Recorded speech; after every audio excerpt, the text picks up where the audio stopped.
নমস্কার, আমি শিবনাথ। আর আপনারা দেখছেন প্রতিবন্ধী মানুষদের জন্য একমাত্র নিউজ চ্যানেল সাগর বাংলা। সাগর বাংলা চ্যানেলে সবাইকে স্বাগত জানাচ্ছি। সুপ্রিয় দর্শক বন্ধুরা, আজকে একটি সম্পূর্ণ অন্যরকম প্রতিবেদন নিয়ে আপনাদের সামনে হাজির হলাম। আপনারা জানেন, সংসদীয় গণতন্ত্রে যে কোনো সরকার প্রত্যেক আর্থিক বছরে দেশ চালানোর জন্য বাজেট পেশ করে থাকে। আমাদের কেন্দ্রীয় সরকারও আগামী 2025-26 এই অর্থবর্ষের জন্য আগামী কয়েকদিনের মধ্যে দেশের বাজেট পেশ করবে। সেই বাজেটে প্রতিবন্ধী মানুষদের জন্য কি ধরনের সুযোগ সুবিধা থাকছে, আমাদের সেদিকে দৃষ্টি থাকবে। তবে সাগর বাংলা চ্যানেল যেহেতু প্রতিবন্ধী মানুষের চ্যানেল, তাই আমরা সাগর বাংলা চ্যানেলের পক্ষ থেকে এই বাজেটের প্রাককালে কেন্দ্রীয় সরকারের দৃষ্টি আকর্ষণের জন্য প্রতিবন্ধী মানুষদের হয়ে বেশ কিছু প্রস্তাব কেন্দ্রীয় সরকারের সামনে তুলে ধরছি। অত্যন্ত গুরুত্বপূর্ণ এই প্রতিবেদন, আপনারা স্কিপ করবেন না, প্রথম থেকে শেষ পর্যন্ত থাকবেন এই প্রতিবেদনের সঙ্গে। সেই সঙ্গে আপনাদেরও যদি কোনো প্রস্তাব থাকে সেটিও আমাদের কমেন্টস বক্সে লিখে জানাতে পারেন। আপনারা যদি আমাদের এই প্রস্তাবে সম্মতি হন সেটিও আপনারা কমেন্টস বক্সে লিখে জানাবেন সম্মতি কিনা। সুতরাং চলুন দেখে নেওয়া যাক আজকের এই গুরুত্বপূর্ণ প্রতিবেদনটি, যেখানে কেন্দ্রীয় বাজেটের প্রাককালে সাগর বাংলার পক্ষ থেকে কেন্দ্রীয় সরকারের দৃষ্টি আকর্ষণ করার জন্য প্রতিবন্ধী মানুষের হয়ে একগুচ্ছ প্রস্তাব আমরা তুলে ধরছি। একটি ছোট্ট বিরতি নিয়ে বিস্তারিত খবরে আসছি। বিস্তারিতভাবে বিষয়টি আপনাদের সামনে তুলে ধরব। আপনারা সবাই প্রতিবেদনের সঙ্গে থাকুন, চ্যানেলটিকে সাবস্ক্রাইব করতে ভুলবেন না।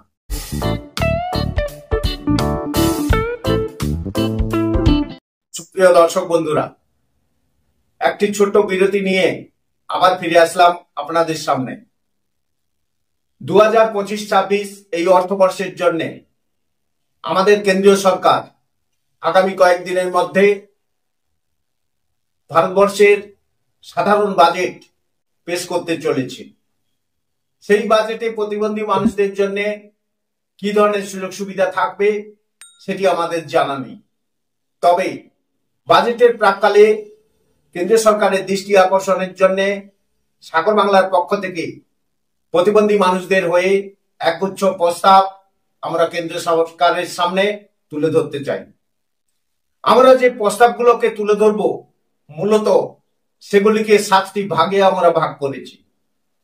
প্রথমত হচ্ছে শিক্ষা ও দক্ষতা উন্নয়ন, 2 নম্বর হচ্ছে স্বাস্থ্য ও পুনর্বাসন, 3 নম্বর হচ্ছে কর্মসংস্থান ও অর্থনৈতিক সুযোগ, 4 নম্বর হচ্ছে অবকাঠামো উন্নয়ন, 5 নম্বর হচ্ছে সামাজিক সুরক্ষা এবং 6 নম্বর হচ্ছে প্রযুক্তি ও গবেষণা, এবং সর্বশেষ যে বিষয়টি সেটি হচ্ছে আইন ও নীতি কার্যকর করা।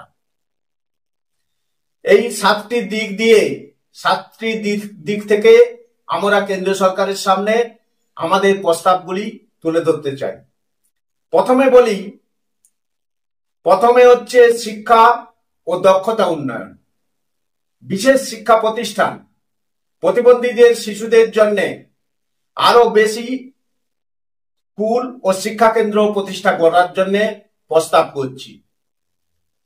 প্রতিবন্ধী শিক্ষার্থীদের জন্য বৃত্তি ও আর্থিক সহায়তা বৃদ্ধির জন্য প্রস্তাব রাখছি। প্রতিবন্ধীদের উপযোগী প্রযুক্তি ও সফটওয়্যার উন্নয়ন এবং তাদের কাছে যাতে সেটি সহজলভ্য হয় তার জন্য সরকারের সামনে প্রস্তাব তুলে ধরছি।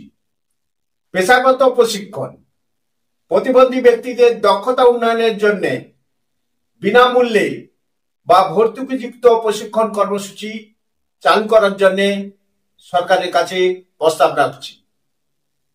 2 নম্বর যে পয়েন্টটাতে আসবো সেটা হচ্ছে স্বাস্থ্য ও পুনর্বাসন।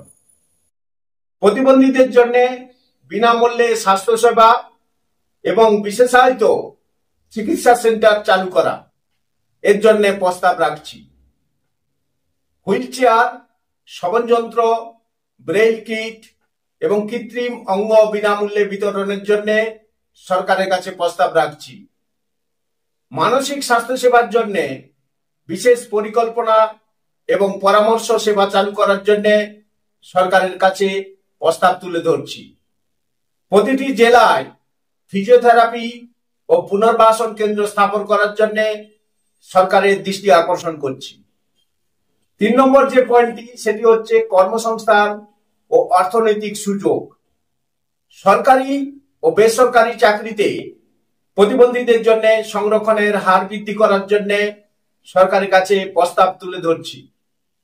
প্রতিবন্ধী ব্যক্তিদের জন্য বিশেষ উদ্যোক্তা উন্নয়ন প্রকল্প এবং ব্যবসার জন্য সহজ ঋণ সুবিধা যাতে করা যায় তার জন্য সরকারের সামনে প্রস্তাব রাখছি। প্রতিবন্ধীদের জন্য তথ্য প্রযুক্তি, হস্তশিল্প এবং অন্যান্য ক্ষেত্রে প্রশিক্ষণের ব্যবস্থা করার জন্য সরকারের দৃষ্টি আকর্ষণ করছি।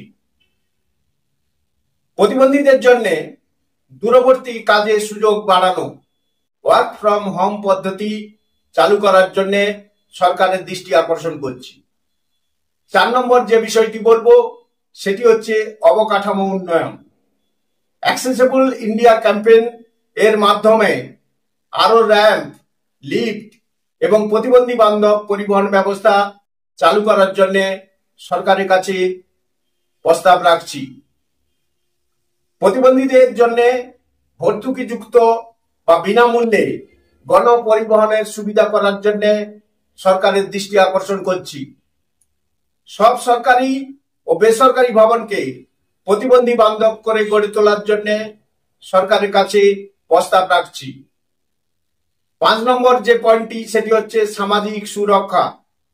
প্রতিবন্ধীদের জন্য মাসিক ভাতা বৃদ্ধি এবং সুবিধাভোগীদের আওতা আরো সম্প্রসারণ করার জন্য সরকারের দৃষ্টি আকর্ষণ করছি। সারা দেশে যাতে একই হারে ভাতা প্রদান করা যায় তার জন্য সরকারের কাছে দৃষ্টি আকর্ষণ করছি।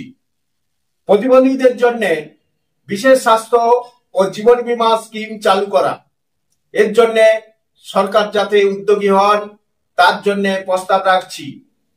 প্রতিবন্ধীদের প্রতি বৈষম্য দূর করতে জনসচেতনতা কর্মসূচিকে আরো বেশি করে বাড়ানোর জন্য সরকারের দৃষ্টি আকর্ষণ করছি। 6 নম্বর যে পয়েন্টটি সেটি হচ্ছে প্রযুক্তি ও গবেষণা। প্রযুক্তিগত উদ্ভাবনের মাধ্যমে প্রতিবন্ধীদের দৈনন্দিন জীবন সহজ করতে উন্নত প্রযুক্তি ও কৃত্রিম বুদ্ধিমত্তা ভিত্তিক সরঞ্জাম তৈরি করার জন্য সরকারের দৃষ্টি আকর্ষণ করছি। প্রতিবন্ধীদের জীবনমান উন্নয়নের গবেষণার জন্য সরকারি তহবিল বৃদ্ধি করার জন্য সরকারের কাছে প্রস্তাব রাখছি। এবারে 7 নম্বর যে পয়েন্টটি সেটি হচ্ছে আরপিডব্লিউডি আইন, যাতে প্রতিবন্ধীরা অধিকার সংরক্ষণ আইন 2016 কঠোরভাবে কার্যকর করা যায় তার জন্য সরকারের দৃষ্টি আকর্ষণ করছি। তদারকি ও পর্যালোচনা। প্রতিবন্ধীদের উন্নয়ন প্রকল্পগুলোর কার্যকারিতা মূল্যায়নে একটি জাতীয় টাস্ক ফোর্স গঠন করার জন্য সরকারের কাছে প্রস্তাব রাখছি। আমাদের ধারণা, আমরা সাগর বাংলা চ্যানেলের পক্ষ থেকে মনে করছি এই পরিকল্পনাগুলো বাস্তবায়ন করলে প্রতিবন্ধী ব্যক্তিদের জীবনমান আরো উন্নত হবে এবং তাদের সমাজে আরো কার্যকর ভূমিকা পালনের সুযোগ সৃষ্টি হবে।